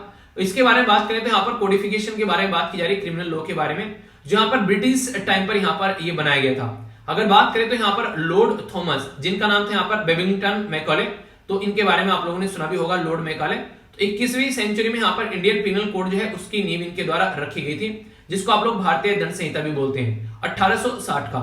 ठीक है, इसी के साथ में कोड ऑफ क्रिमिनल प्रोसीजर जो है वो 1973 का हमारे द्वारा बनाया गया, और इंडियन एविडेंस एक्ट जो है 1872 का है, वो भी अंग्रेजों के द्वारा ही बनाया गया है। तो बहुत सारी चीजें ऐसी हैं आज के में आप लोगों को देखने को मिलेगी कि रिक्वायरमेंट है कि इनके अंदर चेंज किए जाए। तो यहाँ पर अभी कैसे रिलेशनशिप होनी चाहिए सिटीजनशिप की और इसी के साथ में स्टेट की, तो वो होना चाहिए। हमारे देश में क्रिमिनल जस्टिस सिस्टम में जो सबसे इंपॉर्टेंट चीज है वो क्या है, जो सबसे ज्यादा इरिटेट करने वाली चीज भी है, हम लोग अगर किसी ने कोई गलत काम कर दिया, मान लीजिए कोई लड़की है उसके साथ में किसी ने कोई छेड़खानी की, ठीक है, या फिर किसी इंसान को यहाँ पर किसी ने गोली मार दी, उसका हाथ कट गया, ठीक है, तो हम लोग क्या करेंगे, क्रिमिनल के पीछे पड़ जाते हैं पूरा कि इसने गोली मार दी, इसने लड़की के साथ में छेड़खानी कर दी। मतलब पूरा फोकस 100% फोकस यहाँ पर 100% क्या 99% फोकस इसके ऊपर रहेगा, ओनली 1% फोकस इसके ऊपर रहेगा। यानी कि इसका हाथ कट गया, ठीक है, इस लड़की के साथ में छेड़खानी करी, किसी के साथ में रेप हो गया, उसके ऊपर फोकस नहीं है, पूरा जो है क्रिमिनल के ऊपर फोकस है, उसको लेकर जाओ जेल में डालो, वो करो सारा काम, वो सही है। थोड़ा इनके ऊपर फोकस करो ना, क्योंकि ये तो वनरेबल बन गए, इनकी कहानी बहुत ज्यादा खराब हो गई है, तो उसके ऊपर फोकस देने की जरूरत की बात की जा रही है कि इनको भी साथ में लेकर चलना है। इवन इनकी गवाही भी कई बार गवाही नहीं मानी जाती है, तो इतनी वनरेबिलिटी यहाँ पर बन जाती है, उससे आप लोग समझ सकते हैं। एक कमेटी बनाई गई थी जिसका नाम याद रखिएगा, इसको बोलते हैं basically Malimath committee. Malimath committee के द्वारा 2003 में यहाँ पर रिपोर्ट सबमिट की गई थी, और उसने वही बात बोली थी कि हम लोग को देखिए थोड़ा सा फेवर करना चाहिए एक तरीके से। हम लोग क्या कर रहे हैं आज के में, अपना बेसिकली पूरा फोकस दे रहे हैं उसकी किसकी तरफ को दे रहे हैं, जो कि यहाँ पर हरकतें करके गया उसकी तरफ को दे रहे हैं, जिसके साथ में हरकतें हुई है उसकी तरफ को हम लोग फोकस नहीं दे रहे हैं, तो उसके ऊपर भी हम लोग को फोकस देकर चलना पड़ेगा थोड़ा सा। इसी के साथ में यहाँ पर माधव मेनन कमेटी आप लोगों को देखने को मिली 2007 में, उसके द्वारा भी कई सारी चीजें सजेस्ट की गई कि एक तो बाबा आदम के जमाने का कानून आप लोग लिए बैठो, इसके अंदर चेंज करो, कुछ अच्छी अच्छी चीजें लाओ। कई बार इफेक्टिवनेस नहीं है इसके अंदर में, केस दुनिया भर के पेंडिंग पड़े हुए हैं, लगभग मैंने बताया 2.5 करोड़ के करीब केस पेंडिंग पड़े हुए हैं, ठीक है, बहुत सारे अंडर ट्रायल है, इन्वेस्टिगेशन प्रॉपर वे में नहीं चल रही है, तो इसके अंदर आप लोगों को रिफॉर्म लाने की जरूरत है। तो हमारी कंट्री में बहुत सारे तो आप लोगों को ऐसे केसेस देखने को मिलते हैं कि भाई साहब केस चल गया, अब पता नहीं आगे क्या होने वाला है। तो ये है कि राम भरोसे चीजें चल रही है। तो ये चीजें राम भरोसे कब तक चलानी है, तो ये हम लोग को समझना पड़ेगा, क्योंकि अगर ये चीजें हम लोग नहीं सुधारेंगे तो फिर आने वाले टाइम में आप लोगों को बहुत सारी दिक्कतें देखने को मिलेगी। तो उसके ऊपर फोकस देना है, तो उसके ऊपर हम लोग को काम करना पड़ेगा। नेशनल क्राइम रिकॉर्ड ब्यूरो के हिसाब से अगर मैं आप लोगों से बात करूं, 67 के करीब जो टोटल प्रिजनर है वो अंडर ट्रायल है। समझ रहे हैं, मोटे मोटे तौर पर 70% लोग जो हैं वो जेल में अंडर ट्रायल हैं, उनके पता नहीं कब केस चलेगा और कब चीजें निकल कर आएगी। तो ये सारी चीजें हम लोग को सोचनी चाहिए। इसके चलते जो सॉल्यूशन है उनके ऊपर हम लोग को गौर फरमाना चाहिए, वरना ये दिक्कतें इतनी ज्यादा बढ़ती नजर आ रही है जिसके चलते बहुत सारे इश्यूज और देखने को मिलेंगे। इसी के साथ में यहाँ पर जो हम लोग को फोकस देना चाहिए, जैसे विक्टिम की प्रोटेक्शन के बारे में, ठीक है, तो विक्टिम प्रोटेक्शन प्लान के बारे में बात की जाती है, ठीक है। इसी के साथ में विक्टिम का इंपैक्ट होना चाहिए स्टेटमेंट का, कि उसी के साथ में रेप हो रहा है, उसी की स्टेटमेंट ढंग से नहीं मानी जा रही है, कोई और सबूत खोजते हैं, ठीक है। पार्टिसिपेशन के बारे में बात करें तो यहाँ पर एक तरीके से जो इंक्रीज होना चाहिए victim participation in criminal trap, कि हाँ उससे भी पूछा जाए, उसकी बातें मानी जाए, मुआवजे के बारे में बात की जाए, या फिर उसके बेसिकली उसकी बहाली के बारे में बात की जाए, उसके ऊपर फोकस देना चाहिए, ठीक है। इसी के साथ में अगर बात करें यहाँ पर एक तरीके से पनिशमेंट के बारे में देखते हो, किस तरीके से पनिशमेंट होना चाहिए अगर कोई ऐसी हरकतें कर रहा है, इंडियन पिनल कोड सीआरपीसी को कैसे यूटिलाइज करना चाहिए, और अगर जो क्रिमिनलिटी के बारे में बात करें कैसे क्रिमिनलाइजेशन होना चाहिए, तो उसके लिए भी यहाँ पर एक साइंटिफिक बेस होना चाहिए, ऐसे नहीं कि हवा में तीरबाजी चल रही है। तो ये कहने का मतलब यहाँ पर ये हमारी कंट्री में ये जो मुद्दा है ये काफी थोड़ा सा वैसा देखने को मिलेगा जिसके ऊपर हम लोग को काम करने की बात की जाती है। तो जरूरी है कि इसके अंदर रिफॉर्म लेकर आए। ये आर्टिकल रिसेंटली अभी काफी ज्यादा न्यूज में आ चुके हैं कई बार, यहाँ पर यूपीएससी प्रीलिम्स और इसी के साथ में जीएस पेपर 3 के साथ में आप लोग इसको कनेक्ट करके देख सकते हैं। यहाँ पर बेसिकली बात करूंगा एजुकेशन सिस्टम के बारे में। अभी रिसेंटली आप लोग यहाँ पर कई सारी चीज देखने को मिल रही है, CUET क्या है इसके बारे में भी हम लोग यहाँ पर बात करेंगे। बेसिकली आप लोगों को पता है हमारी कंट्री में अभी जो 10th और 12th के जो हैं वो एग्जाम नहीं हुए, तो 10th वालों को 11th में पहुंचा दिया और इसी के साथ में 12th वालों को ग्रेजुएशन में पहुंचा दिया। 10th वालों को 11th में पहुंचाया, चलो समझ में आता है, उसी स्कूल के अंदर है, सारी चीजें अभी नॉर्मल चल रही हैं, पर लेकिन 12th वालों को यहाँ पर पहुंचा दिया ग्रेजुएशन के अंदर में। तो ये वाला फंडा थोड़ा देखना पड़ेगा यहाँ पर कि किस बेस पर यहाँ पर ग्रेजुएशन के अंदर पहुंचाया गया, क्योंकि 10th के बाद में 12th समझ में आती है, उसी स्कूल में सारी चीजें चल रही है, पर जैसे 10th के बाद 12th के बाद में आगे निकलता है बच्चा, कोई इंजीनियरिंग में जा रहा है यहाँ पर, ठीक है, कोई अलग अलग कोई मेडिकल फील्ड में जा रहा है यहाँ पर, ठीक है, कोई और दूसरा कोई फील्ड चूज कर लिया इंसान ने जाकर यहाँ पर, तो यहाँ से दिक्कतें होनी स्टार्ट हो जाती हैं। तो इन सब चीजों को ध्यान में रखते हुए यहाँ पर एक काफी बड़ा स्टेप उठाया गया। यहाँ पर बेसिकली हमारी कंट्री में कॉमन जो यूनिवर्सिटी एंट्रेंस टेस्ट के बारे में बात की गई, जिसके चलते यहाँ पर ये बोला गया कि एक एग्जाम कंडक्ट कराया जाएगा और नेशनल टेस्टिंग अथॉरिटी जो है वो ये एग्जाम कंडक्ट कराएगी, ताकि ये पता लगा सके कि यहाँ पर किस बेस पर एडमिशन लेना है। मोटे मोटे तौर पर बोलो तो आप लोग ये बोल सकते हैं कि कोई दिक्कत नहीं है अगर आप लोग 10th 12th में कैसे मार्क्स रहे हैं, कोई इश्यू नहीं है। अगर आप लोग कहीं अच्छी जगह एडमिशन लेना चाहते हैं तो उसके लिए अलग से एग्जाम आप लोगों का देखने को मिलेगा, उसमें मेहनत कर आप लोग अपनी किस्मत यहाँ से चमका सकते हैं। तो उसके रजिस्ट्रेशन जो है वो अभी अनाउंस किए जाएंगे आगे आने वाले टाइम में। तो कॉमन यूनिवर्सिटी एंट्रेंस टेस्ट जो होगा, ये बात की जा रही है फर्स्ट वीक ऑफ जुलाई में आप लोग को देखने को मिलेगा। एप्लीकेशन भी इसके अभी यहाँ पर स्टार्ट किए जा रहे हैं। तो इसके चलते यहाँ पर आने वाले टाइम में यूजीसी के द्वारा नोटिस यहाँ पर किया गया कि इसके चलते आप लोग यहाँ पर स्टेट और प्राइवेट जो एंड डीम्ड जो यूनिवर्सिटी होती है सबके अंदर आप लोग को एडमिशन देखने को मिलेगा। तो ये काफी अच्छी बात है। यहाँ पर 13 लैंग्वेज में टेस्ट कंडक्ट कराने की भी बात की जा रही है यहाँ पर, जिसके चलते यहाँ पर हर एक यूनिवर्सिटी के अंदर में बच्चों का एडमिशन यहाँ पर कराया जा सकेगा। रीजन क्या है? रीजन ये कि अगर एक पर्टिकुलर कैपेबिलिटी का बच्चा है वही वहां पर एडमिशन होना चाहिए, ऐसा नहीं कि किसी भी बच्चे को वहां पर कहीं पर भी एडमिशन हो जाना चाहिए। इसके चलते काफी ज्यादा दिक्कत देखने को मिल सकती है। तो उसकी कैपेबिलिटी को यहाँ पर चेक किया जाएगा एक टेस्ट के थ्रू, जिसके बेस पर फिर एडमिशन देखने को मिलेगा। आप लोग क्या लगता है ये ठीक है या फिर यहाँ पर जो 12th के मार्क्स है उसी के बेस पर एडमिशन देना चाहिए था? इसमें अगर आप लोग की मैं राय पूछूं तो आप लोग क्या बोलोगे? आप लोग बताइए। ये जो यहाँ पर पूरा एग्जाम का प्रोसीजर होगा जो कंडक्ट कराया गया यहाँ पर, यह नेशनल टेस्टिंग एजेंसी जिसको आप लोग एनटीए बोलते हैं। तो ये यहाँ पर क्या करेगी? ये एक गवर्नमेंट की बॉडी है जो कि यहाँ पर काम करेगी और अच्छे से यहाँ पर इसको इंप्लीमेंट करती हुई नजर आएगी। विनीत जोशी जो है फर्स्ट डायरेक्टर जर्नलिस्ट के अपॉइंटमेंट किए गए। और अभी यहाँ पर अगर बात करें, ये ज्वाइंट एंट्रेंस एग्जाम जो जेई का मेंस होता है, national eligibility cum entrance test जिसको नीट बोलते हैं, इसी के साथ में नेशनल एलिजिबिलिटी टेस्ट जो यहाँ पर एननेट हो गया, ठीक है। इसी के साथ में कॉमन मैनेजमेंट एडमिशन टेस्ट हो गया, सीमेट हो गया और जीमेट हो गया, यहाँ पर जीपैट हो गया, ग्रेजुएट फार्मेसी एप्टीट्यूड टेस्ट। ये ऑलरेडी कई सारे टेस्ट जो हैं वो इसके द्वारा कंडक्ट कराए जाते हैं। अब आने वाले टाइम में ये देखने का मुद्दा है कि यहाँ पर हम लोग किस अच्छे तरीके से एजुकेशन सिस्टम को लेकर चल पाएंगे, क्योंकि यहाँ से सिचुएशन जो है काफी ज्यादा चेंज होती नजर आ रही है। कोविड-19 ने एक ऐसा ब्रेक लगाया जो किसी ने सोचा भी नहीं था। तो इसलिए यहाँ पर जरूरी है कि इन चीजों को समझकर आगे लेकर चलना, ठीक है। तो ये थी बेसिक इन्फॉर्मेशन। न्यूज एनालिसिस के अंदर अगर बात करूं तो यहाँ पर बेसिकली सबसे पहले तो मैंने बता ही दिया कि आप लोग को अपना डोज ले लेना है ताकि चीजें जो है वो सही तरीके से आगे बढ़ सके, ठीक है। ये एक काफी इंपॉर्टेंट आर्टिकल आप लोग बोल सकते हैं, वैसे एग्जाम के पॉइंट ऑफ व्यू से नहीं पर लेकिन अंडरस्टैंडिंग के पॉइंट ऑफ व्यू से। हमारे देश में अगर डेमोक्रेसी लानी है हम लोग को, तो डेमोक्रेसी के लिए हमारी कंट्री में एक प्रॉपर इलेक्शन प्रोसीजर होना चाहिए, जनता के हाथ में अंडरस्टैंडिंग पावर होनी चाहिए और उनको अवेलेबल भी होना चाहिए। पर लेकिन डेमोक्रेसी हम लोग तब लेकर आएंगे मान लीजिए सारी पॉलिटिकल पार्टी हमारे देश में, और सारी पॉलिटिकल पार्टी जो है जो भी है दो चार इंपॉर्टेंट, उनको इलेक्शन के बारे में बात करते हैं, उनको खुद के अंदर डेमोक्रेसी नहीं है। यानी कि ऐसा है कि जो ऊपर बैठे हैं वो ऊपर बैठे हैं, नीचे वाला इंसान कभी ऊपर नहीं पहुंच सकता है। तो यहाँ पर अभी बात की जा रही है पोल प्रोसीजर स्टार्ट किया जाएगा, एक रिन्यूएबल प्लान लाया जा रहा है, क्योंकि फिलहाल जो है कांग्रेस का अस्तित्व जो है वो खत्म होता हुआ नजर आ रहा है। उधर तो बीजेपी काफी अच्छा परफॉर्म कर रही है कई जगह, आम आदमी पार्टी जो है वो यहाँ पर कांग्रेस को रिप्लेस कर ऐसा लग रहा है कि मेन अपोजिशन बनती जा रही है। तो अभी रिवाइवल प्लान की बात की जा रही है, तो देखते हैं कितनी चीजें जो है वो रिवाइव कर पाते हैं यहाँ पर, ठीक है। तो इसी के बारे में यहाँ पर बात की जा रही है। रिजर्व बैंक ऑफ इंडिया से रिलेटेड यहाँ पर आर्टिकल है, आरबीआई का जो फोकस है वो इन्फ्लेशन पर है, यानी कि महंगाई को कैसे कंट्रोल करना है, तो उसके ऊपर फोकस यहाँ पर किया जा रहा है। तो इसी के चलते जो पॉलिसी रेट है यानी कि मॉनेटरी पॉलिसी कमेटी के द्वारा जो फ्राइडे में यहाँ पर एस्टिमेशन लगाया गया इन्फ्लेशन का 5.7 जो आप लोगों को देखने को मिलेगा, ठीक है। तो ये काफी इंपॉर्टेंट है, रशिया और यूक्रेन की दिक्कत के चलते चलते यहाँ पर हम लोग इस तरीके की चीजों को कंट्रोल कर पा रहे हैं, तो ये एक अच्छा मुद्दा आप लोगों को देखने को मिलेगा। तो इसके बारे में यहाँ पर ये बातें, तो reserve bank of India monetary policy लेकर आता है, मॉनेटरी पॉलिसी कमेटी के थ्रू वो रिपोर्ट प्रस्तुत की जाती है। यूपीएससी में क्वेश्चन पूछा गया था कि मॉनेटरी पॉलिसी कमेटी जो है उसके आप लोग चेयरपर्सन बताइए। ऐसे ऐसे पिद्दी पिद्दी क्वेश्चन भी आप लोग ये बन जाते हैं, जो कि हजारों बार आप लोग सुन चुके होते हैं। इसलिए यहाँ पर आप लोगों को देखने को मिलेगा जब भी स्टेट पीसेस आप लोग देने जाते हैं ना, उसमें खासकर बहुत सारी चीजें तो ऐसी रहेंगी आप लोगों को ऐसा लगेगा ये तो कितनी बार हम लोगों ने सुन रखी है, पर लेकिन कई बार फिर भी क्वेश्चन गलत कर देते हैं क्योंकि ध्यान से नहीं सुनी होती है। तो टकटकी लगाकर चीजों को सुनना होता है, तभी चीजों को अच्छे से अंडरस्टैंड कर पाओगे। आगे बात करते हैं वर्ल्ड फूड प्राइस के बारे में बात की जा रही है। बोला जा रहा है कि जो है प्राइस काफी ज्यादा बढ़ते हुए नजर आ रहे हैं, खासकर बहुत सारे इश्यूज देखने को मिल रहे हैं, और इसी के साथ में जो कुपोषण के शिकार भी लोग जो है वो बढ़ गए हैं, खासकर वॉर के ड्यूरेशन में। चाहे अफगानिस्तान की वॉर के बारे में बात करो, चाहे अभी आप लोग यूक्रेन की वॉर के बारे में बात करो, सीरिया, इराक, लीबिया, इनमें कई बार कंडीशन आप लोगों को देखने को मिलती रहती है। तो ये बातें बोली गई फूड एंड एग्रीकल्चर ऑर्गेनाइजेशन के द्वारा, ठीक है।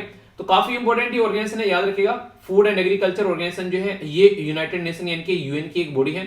इसका मोटो बड़ा ही प्यारा लगता है मुझे, बोला गया let there be a bread, यानी कि कम से कम हर एक इंसान के लिए खाना तो होना चाहिए ना।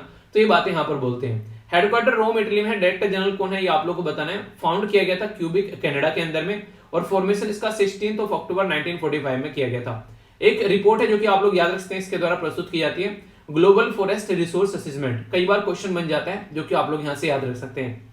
तो इसके द्वारा बताया गया कि दुनिया में खस्ता हालत है। ये यूक्रेन वाला इशू मैंने आप लोगों को बता दिया कि यहाँ पर लोगों की जो डेथ हो रही है वो समझा हम लोगों ने। इसी के साथ में यहाँ पर ये काफी इंपॉर्टेंट आर्टिकल यहाँ पर हो जाता है फॉरेन कंट्रीब्यूशन रेगुलेशन एक्ट के बारे में। सुप्रीम कोर्ट के द्वारा भी यहाँ पर जो है अपहोल्ड कर दी गई है न्यू रिस्ट्रिक्शन जो कि अभी फॉरेन फंड पे लगाई गई है। तो उसके चलते ये आर्टिकल काफी ज्यादा न्यूज में हो गया, क्योंकि ये माना जाता है कि बाहर से जो फंड आता है वो कई बार उसका मिसयूज किया जाता है। तो इसके चलते जो एफसीआरए है यहाँ पर, बेसिकली एफसीआरए जो है, जो कि यहाँ पर काफी इंपॉर्टेंट एक हमारी कंट्री में कानून है, ये काफी इंपॉर्टेंट हो जाता है। तो इसके बारे में मैं आप लोगों को बेसिक स्टैटिक इन्फॉर्मेशन बताता हूँ ताकि आप लोग अच्छे से कनेक्ट कर सकें, ठीक है।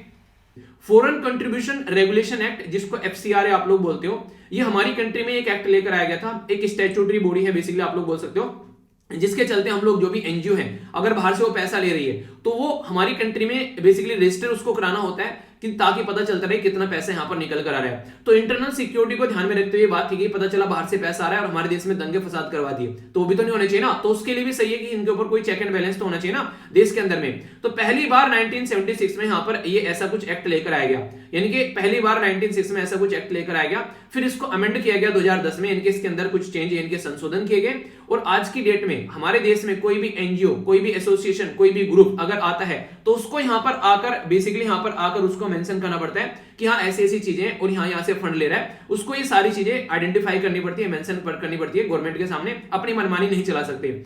मैंडेटरी है ऑल द एनजीओ के लिए रजिस्टर करना अपने आप को यहाँ पर एफसीआरए के तहत, यानी कि ऐसा नहीं है कि वॉलंटरी है, मन करे तो कर लो वरना ना करो, ठीक है। तो ये ऐसा नहीं है जैसे आप लोग बोलता हूँ कि वीडियो को लाइक कर दिया करो, करना तो करना, नहीं तो नहीं करना, तो ऐसे उस कैटेगरी में नहीं आता है, वो करना ही करना पड़ेगा, ठीक है। जैसे एक बच्चा बोलता है कि सर मुझे वीडियो देखनी हो चाहे ना देखनी हो मैं लाइक करके चला जाता हूँ, ऐसा मत किया करो यार, देख लिया करो, ठीक है। वीडियो नहीं देख रहे हो लाइक करके चले यार, एजुकेशन के पॉइंट ऑफ से तो अपना अच्छे से पढ़ाई करो, ठीक है। ये तो बस इसलिए बोलता हूँ मैं आप लोगों को लाइक वगैरह करने के लिए, क्योंकि यार देखो यूट्यूब की जो चीजें है ना वो इस तरीके से है कि उसको पता चलता है कि ये वीडियो कैसी है, उसके बारे में उसको पता चलता है, वरना नेगेटिव इंपैक्ट पड़ता है, ठीक है। तो एक तरीके से होता है कि यूट्यूब को बताना कि अच्छी वीडियो है, ठीक है, तो उससे ये पता चलता है, तो उसका एल्गोरिदम है, इसमें किसी के हाथ में कुछ नहीं है, तो इसलिए बोलता हूं मैं वो चीजें करने के लिए, ठीक है। तो जितना ज्यादा एंगेजमेंट होगा उतना यूट्यूब को पता चलेगा अच्छी वीडियो है, तो उतना ही ज्यादा फिर चीजें सही डायरेक्शन में होगी, वो रिस्ट्रिक्शन उसके ऊपर कम लगाएगा, तो ये चीजें रहती है। वरना रिस्ट्रिक्शन लगा दी जाती है कई सारी। मतलब इंटरेस्टिंग चीज पता है क्या लगती है मुझे, मतलब जो हमारी एक देखो दोनों टॉपिक आ रहे हैं, दो वीडियो आ रही है, एक आप लोगों की शाम को आ रही है 8:30 बजे और एक आप लोगों की द हिंदू आ रही है। हमेशा ये हरकतें जो है मैक्सिमम टाइम्स की द हिंदू पे की जाती है, जबकि ऐसे ही टॉपिक मैं आप लोग के नैनो मैगजीन में डिस्कस करता हूं, तो ये वीडियो ज्यादा लोगों के द्वारा देखी जाती है, तो यहाँ पर इसको लोग ज्यादा इसके साथ में कुछ छेड़खानी करते हैं, रिपोर्ट वगैरह करना, कुछ ऐसी चीजें, तो इसलिए यहाँ पर इसके साथ में दिक्कतें होती हैं, ठीक है। नैनो के साथ में कभी कभी रेयरली हो जाता है, महीने में एक बार हो गया, पर इसके साथ में हर दूसरे दिन होता है, फिर उसको रिव्यू करते हैं, फिर उसके बाद में बोलते हैं वीडियो सही है, मतलब फिर उसको चेक करते हैं, तो कई बार तो एक हफ्ता लग जाता है। जैसे मैंने अभी कल मुझे मेल आया, वो थी 15 तारीख की वीडियो थी, 15 तारीख की वीडियो जो थी उसने रिव्यू करी और मुझे मेल किया कि हाँ ये वीडियो सही है, मतलब उसको अब तक का उन्होंने उसमें पेंडिंग में डाल रखा। 26 तारीख की वीडियो थी, उसको रिव्यू कर रहे हैं, अभी 23 तारीख की वीडियो को रिव्यू कर रहे हैं, मतलब इस तरीके से रिव्यू करते रहते हैं उनको, और फिर एक हफ्ते बाद बताते हैं कि हाँ ये वीडियो सही है। तो इसलिए अगर आप लोग उसको मैंने बोला था ना कि उसमें 9,000 उस पर लाइक पहुंच गए, वो उन्होंने क्या किया, उसको रिव्यू कर दिया शाम तक ही रिव्यू करके बोल दिया कि वीडियो सही है, ठीक है। तो इतना इंपैक्ट इससे पड़ता है, वरना उसको एक हफ्ता भी ले लेता है अगर रिव्यू में डाल देता है, और कई बार ऐसा होता है लाइक ज्यादा हो जाता है तो उसको रिव्यू जो है वो तुरंत करके उसका सेंड कर देता है कि वीडियो सही है, मतलब नहीं 2-3 घंटे के अंदर भी काम कर देता है। तो ये चीजें होती है बेसिकली, इसलिए मैं बोलता हूं कि ये थोड़ा सा एक काम ऐसा है जो कि आप लोग कंटिन्यूअस कर सकते हैं, चीजों को लाइक करना, अपना आंसर देना, इसी के साथ में शेयर करना, तो ये फीडबैक के तौर पर हो जाता है, ठीक है। अभी यहां पर अगर बात करें इसके बारे में, तो ये मैंडेटरी है। मैंडेटरी मतलब किसी के ऐसे नहीं कि ऑल्टरनेटिव आप लोग करें या फिर न करें, तो ऐसा कुछ नहीं है, तो आप लोगों को प्रॉपर वे में काम करना पड़ेगा। तो यहां पर एक बार अगर आप लोगों ने रजिस्टर कर लिया तो 5 साल तक के लिए छुट्टी, जैसे गवर्नमेंट चुनकर आ गई ना एक बार, तो 5 साल के लिए दामाद बनकर बैठ गए, ठीक है। उसके बाद में आप लोग कुछ भी मनमानी करते रहो। हमारी कंट्री में राइट टू रिकॉल तो है नहीं कि बीच में हम लोग अपने पॉलिटिशियन को रिकॉल कर लेंगे और फिर से इलेक्शन करवाएंगे, ऐसा भी मुद्दा होना चाहिए। याद है आप लोगों को वो मूवी आई थी वोटर, जो मैंने आप लोगों को देखने के लिए बोला भी था, उसमें यही दिखाया गया है कि हमारे पास में ये होना चाहिए कि हम लोग अपना राइट टू रिकॉल वाला फंडा रख सकें। अगर पॉलिटिशियन को जिनको हम लोगों ने चुना है वो हमारे हिसाब से काम नहीं कर रहे हैं, तो हम लोग उनको रिकॉल कर सकें, यानी कि उनको उनकी गद्दी से हटा सकें और वहां पर इलेक्शन कंडक्ट करा सकें। पर लेकिन इसके लिए एजुकेशन और एक प्रॉपर सिस्टम होना चाहिए। तो ये राइट टू रिकॉल वाला भी कई बार न्यूज में कॉन्सेप्ट आता है, याद रखिएगा इसके बारे में भी थोड़ा सा, ठीक है। और कोई ऐसी मूवी होती है ना, उनको जरूर देखा करो, आप लोग का एक कॉन्सेप्ट बिल्ड हो जाता है, तो इससे आप लोग चीजों को अच्छे से अंडरस्टैंड भी कर पाते हो। ऐसा नहीं कि हर एक आलतू फालतू मूवी देखनी है, ठीक है, तो ऐसा नहीं करना है बिल्कुल भी। पर हाँ, जो जरूरी है, सोसाइटी की कुछ इश्यूज दिखा रही है, उसको आप लोग जरूर देख सकते हैं, ठीक है, अवेयर रहने के लिए। आगे बात करते हैं यहाँ पर, इसके अंदर भी रिसेंटली जो अमेंडमेंट किया गया 2020 में, देखिए आया था कब, मैंने आप लोगों को बताया अभी यहाँ पर आया था कब, यहाँ पर ये बेसिकली जो आया, मतलब ये जो एक्ट था, ये बेसिकली जो आया था, एक सेकंड यार, आया था यहाँ पर 1976 में, ठीक है। फिर इसके अंदर अमेंडमेंट कब किया गया, अमेंडमेंट किया गया 2010 के अंदर में। फिर एक और अमेंडमेंट किया गया, यानी कि एक और चेंज किया गया 2020 के अंदर में, जिसके चलते नई और रिस्ट्रिक्शन लगा दी, यानी कि और ज्यादा इसको टाइट कर दिया। अब यहाँ पर कई सारी और चीज देखने को मिली। अब क्या क्या टाइट किया गया वो भी आप लोग को बताऊंगा मैं। यहाँ पर अब बोला गया कि जो भी यहाँ पर रेसिपिएंट है, जो बाहर से पैसा ले रहा है, ठीक है, उसको प्रॉपर वे में यहाँ पर चीजों को एक तरीके से प्रॉपर एक प्रोविजन के रिलेटेड एनुअल रिटर्न जो है वो मेंटेन करना पड़ेगा, अकाउंट सारी चीजें वो बतानी पड़ेगी, ठीक है।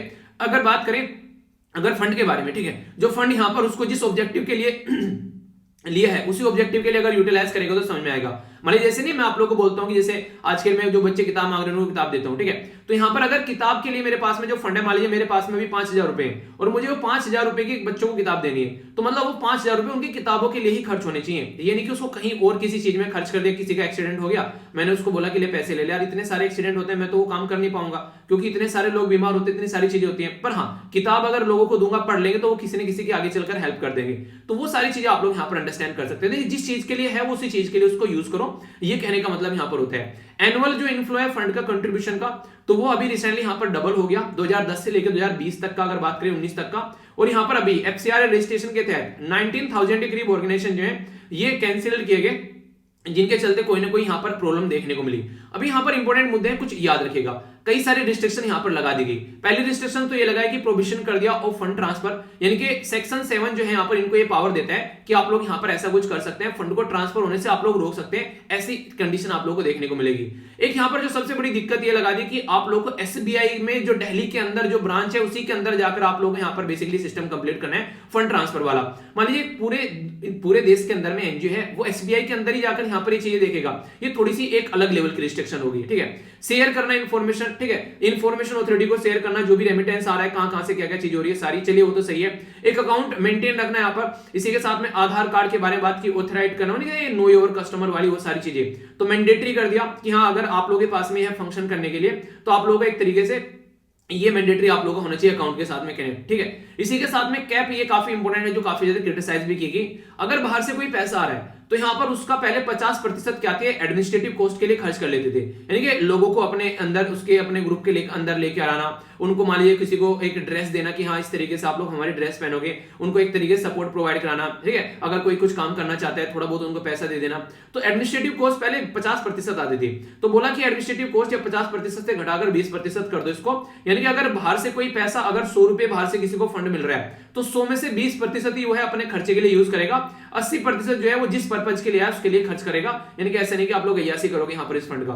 तो ये पर्सनली अगर देखा जाए तो इसको सही भी बोल सकते हैं, पर लेकिन ये भी बोल सकते हैं कि पता चला थोड़ा फंड की ज्यादा जरूरत है तो वो कैसे करेंगे, पर सही है 20% अगर काम चला रहा है एडमिनिस्ट्रेटिव कॉस्ट में, पता चला 50% आप लोग अपने एडमिनिस्ट्रेशन में ही खर्च कर दे रहे हो, तो फिर जिस पर्पज के लिए पैसा है उसका मतलब क्या रह गया। तो मेरे हिसाब से मतलब मुझे पर्सनली अच्छा लगा। आप लोग क्या बोलते हैं इसके बारे में आप लोग बता सकते हैं कि 100 रुपए आए, 20 रुपए आप लोग एडमिनिस्ट्रेशन में खर्च कर लो, बाकी के 80 रुपए जो बच गए उसको आप लोग क्या करो, उसको आप लोग बेसिकली यहाँ पर सोसाइटी में जिस काम के लिए लाए हो उसके लिए खर्च कर लो। ये भी तो आप लोग बोल सकते हो, ठीक है। पर लेकिन यहाँ पर पहले 50% खर्च कर सकते थे तो उसमें चेंज किया गया। अब इसमें यहाँ पर इसका क्रिटिसिज्म क्यों हो रहा है, यानी कि इसको क्यों लोग जो है इसको गालियां दे रहे हैं कि ऐसा क्यों गलत किया गया गवर्नमेंट के द्वारा। तो सबसे पहले तो ये रिस्ट्रिक्शन ऐसी है कि कोई इसमें प्रॉपर एक बेस नहीं दिख रहा है कि वो एनजीओ ही पकड़ी गई जो गवर्नमेंट के खिलाफ कुछ बोल रही थी, ठीक है, तो उनके ऊपर रिस्ट्रिक्शन लगाई गई, जबकि फंड तो तुम खुद भी ले रहे हो, यहाँ पर इनके ऊपर रिस्ट्रिक्शन लगा रहे हो। तो सबसे पहली बात ये है। दूसरा, नॉन शेयरिंग के ऊपर बिल्कुल बंद कर दिया, non sharing of the fund, यानी कि मान लीजिए मुझे किसी ने 5,000 रुपए दिए, वे 5,000 रुपए जो है मान लीजिए मैं यूज नहीं कर पाया, मेरे पास में उसमें से 2,000 रुपए बच गए। अब ये 2,000 रुपए अगर मुझे लग रहा है कि ये फालतू में पड़े हुए मेरे पास में, तो क्यों ना मैं किसी को दे दूं जो ऐसे ही कोई काम कर रहा है, यानी कि बच्चों को किताबें दे रहा है, कोई ऐसे ही कुछ काम कर रहा है, उसको मैं पकड़ा दूं 2,000 रुपए लेकर कि यार तुम कर लो, मेरे पास में टाइम भी नहीं है थोड़ा सा, और ये पैसे में यूटिलाइज भी नहीं कर पाया। अब यहां पर ये बंद कर दिया है, यानी कि तुमको जो पैसा मिला है वो तुम ही को यूज करना है, और उसका 80% पैसा जो है वो तुमको उसी काम के लिए यूज करना है, वरना आप लोग यूज नहीं करोगे। अब इसके भी कॉन्सिक्वेंसेज है, एक तरीके से बोला जाए तो ये सही भी है, दूसरे तरीके से बोला जाए तो गलत भी है। सही इस तरीके से यहाँ पर ये, क्योंकि पता चला ये जो एनजीओ है खुद तो काम कर नहीं रही है कुछ, और दूसरों को भड़काने के लिए, प्रोटेस्ट करवाने के लिए ऐसे ऐसी चीजों में पैसा दे रही है, तो जिसके फंड तुमको मिला है उसी के लिए यूज करो। कई बार और भी कई सारी कंडीशन बन जाती है, अगर फंड किसी और रीजन की वजह से नहीं यूज कर पाए तो ऐसा भी होता है कि फंड फालतू में पड़ा हुआ है तो दूसरे को दे देना, तो उस तरीके से गलत भी है। तो दोनों ही चीजें, दोनों ही पहलू हम लोग को देखकर चलने पड़ेंगे, ठीक है। इसी के साथ में एक ही बैंक के अंदर आप लोगों को जाकर, दिल्ली के अंदर बेस है वहां पर, उसमें आप लोग अपना अकाउंट खुलवाना है, कितने हद तक सही है यहाँ पर, ठीक है। एक पर्टिकुलर बैंक आप लोगों ने डिजाइन कर दिया, वो भी एक तरीके से कोई रेशनल है, यहाँ पर कोई तमिलनाडु में काम कर रहा है, दिल्ली में वही अकाउंट जाकर उसी बैंक में पैसा लेगा तभी यहाँ पर चीजें होंगी, तो ये गलत है। तो इस तरीके से तो सुप्रीम कोर्ट ने भी यहाँ पर इसके बारे में अगर बात करें, ये चीजें जब पहुंची तो नेशनल सिक्योरिटी का जब कंसर्न बोला तो आप लोगों को बोला गया यहाँ पर गवर्नमेंट को बेसिकली कि नेशनल सिक्योरिटी का नाम लेके आप लोग ऐसा नहीं कर सकते कि हर एक चीज के ऊपर आप लोग काम करें, ठीक है। तो सुप्रीम कोर्ट ने अभी पेगासस केस के बारे में भी आप लोग देखते हैं, कई सारे लोगों को यहाँ पर उनको एक तरीके से नहीं, उनका एक अकाउंट वगैरह हैक किया गया, वो सारी चीजें। तो ये सारा चीजें नेशनल सिक्योरिटी के नाम पर इलॉजिकल नैरेटिव देना, ये सही नहीं है कि हर बार नेशनल सिक्योरिटी के नाम पर ये कर लो, नेशनल सिक्योरिटी के नाम पर वो कर लो। तो थोड़ा सा आप लोगों को भी समझना पड़ेगा कि बैलेंस बनाकर चलना है, वरना ये सोसाइटी जैसी एक डेमोक्रेटिक एक सोसाइटी होनी चाहिए, और जिनके फंडामेंटल राइट है वो तो उसको यूज ही नहीं कर पाएंगे, ये तो गवर्नमेंट के नीचे दबकर रह जाएंगे, जो भी गवर्नमेंट आएगी वो सप्रेस करती रहेगी। तो ये गलत तरीका है, ऐसे काम नहीं होना चाहिए, ठीक है। क्योंकि ये सारी जो एनजीओ है, कोई हेल्थ के लिए काम कर रही है, कोई अपना और अच्छे कामों के लिए काम कर रही है, तो आप लोगों को इनको समझना पड़ेगा। तो ये बेसिक इन्फॉर्मेशन है, तो पूरा मैंने डिटेल में आर्टिकल आप लोगों का कवर किया, पूरा एक टॉपिक आप लोगों का तैयार हो गया, ऐसा आप लोग बोल सकते हैं। कोई भी अगर कंफ्यूजन होगा तो बताएगा, फिर से इस पे यहाँ पर दूर कर लेंगे, ठीक है। एक पर्टिकुलर काफी बड़ी कंपनी है जिसका नाम है यहाँ पर एलरोजा। तो ये किसकी है, ये है बेसिकली रसिया की कंपनी, और इंडिया के अंदर काफी अच्छा व्यापार रहता है इसका, बेसिकली डायमंड या ज्वेलरीज में आप लोग बोल सकते हैं, जेम्स एंड ज्वेलरीज में। तो यहाँ पर अभी रिसेंटली यूएसए के द्वारा इसके ऊपर सैंक्शन लगा दिए गए हैं, तो इसके चलते हमारी कंट्री पर भी इंपैक्ट पड़ेगा। तो इंडिया जो स्टडी कर रहा है कि कैसे इसको टैकल करना है, ठीक है। आगे अगर बात करें, यहाँ पर MH60R हेलीकॉप्टर हमारी कंट्री में आ रहे हैं, किससे, यूएसए से हम लोग इसको खरीद रहे हैं, हमारी कंट्री में इसको बेसिकली यूज किया जाएगा। तो इसका फर्स्ट बैच जो है वो बोल रहा है कि यहाँ पर जून में भी आएगा, तो उसको लाएंगे, तो उसको उड़ाने के लिए ट्रेनिंग भी होनी चाहिए। तो हमारी कंट्री में जो भी यहाँ पर उसी के लिए ट्रेनिंग यहाँ पर कंप्लीट की जा रही है, तो एक अच्छी बात आप लोग बोल सकते हैं। तो अगर पूछ ले कि इस कंट्री से हम लोग खरीद रहे हैं, तो यूनाइटेड स्टेट ऑफ अमेरिका से खरीद रहे हैं। अभी यहाँ पर एक मिसाइल हमारे द्वारा सक्सेसफुल की गई, जिसका नाम आप लोग याद रखते हैं, यहाँ पर बेसिकली फ्राइडे में ही अभी यहाँ पर उड़ाई गई, ठीक है। तो solid fuel basically duct ramjet आप लोग यहाँ पर देखने को मिलेगा, बूस्टर मिसाइल। तो इंटीग्रेटेड जो टेस्ट रेंज है उड़ीसा चंदीपुर से आप लोगों को यहाँ पर ये देखने को मिली, ठीक है। ये उड़ीसा के अंदर से बेसिकली यहाँ पर टेस्ट फायर की जाती है DRDO के द्वारा। और कई बार हमारी मिसाइल जो होती हैं उनको इतना प्यार है पड़ोसी देश के, वहां भी घूमने चली जाती हैं, जैसे अभी ब्रह्मोस पहुंच गई थी हमारे, ठीक है। तो कई बार ऐसी चीजें भी देखने को मिलती हैं। अच्छा है, चलता रहना चाहिए, छोटी छोटी बड़े बड़े शहर में छोटी छोटी बातें होती रहनी चाहिए। सिसोदिया साहब जो हैं उनके द्वारा एजुकेशन सिस्टम काफी अच्छा इंप्रूव किया गया माना जाता है दिल्ली का। अब वो गुजरात के एजुकेशन सिस्टम को एक्सपोज करने वाले हैं। क्यों? क्योंकि गुजरात में इलेक्शन है। किसी और के एक्सपोज कर लो यार, बहुत जगह यहाँ पर एजुकेशन सिस्टम अच्छा नहीं है।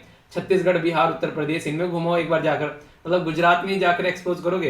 इलेक्शन के लिए जो काम किया जाता है ना, वो थोड़ा सा मुझे कई बार अटपटा लगता है। सही है, हालांकि अगर कुछ गलत चीजें सामने लेकर आएंगे अच्छी बात है, लेकिन अब और भी जगह बहुत सारी बुरी दिक्कत है तो वहां पर भी दिखा सकते हैं। चलिए जो भी है, ये मैंने आप लोगों को बता दिया इन्फ्लेशन के बारे में। बाकी ये इंपॉर्टेंट टॉपिक हो सकता है आप लोगों के लिए। यहाँ पर टैक्स टू जीडीपी रेशियो जो है हमारा 11.7% है, यानी कि हमारी कंट्री की जो जीडीपी है उसमें टैक्स का जो कंट्रीब्यूशन है, जो हम लोग टैक्स पे करते हैं, तो वो लगभग 11.7% है यहाँ पर, जो कि एक तरीके से यहाँ पर लगभग जो ठीक ठीक कंट्री है दुनिया में उनका 16, 17, 18% तक भी होता है। तो ये बढ़ाना चाहिए क्योंकि हमारी कंट्री में टैक्स चोरी काफी ज्यादा होती है, तो उसके चलते यहाँ पर क्रिटिसिज्म होता है, ठीक है।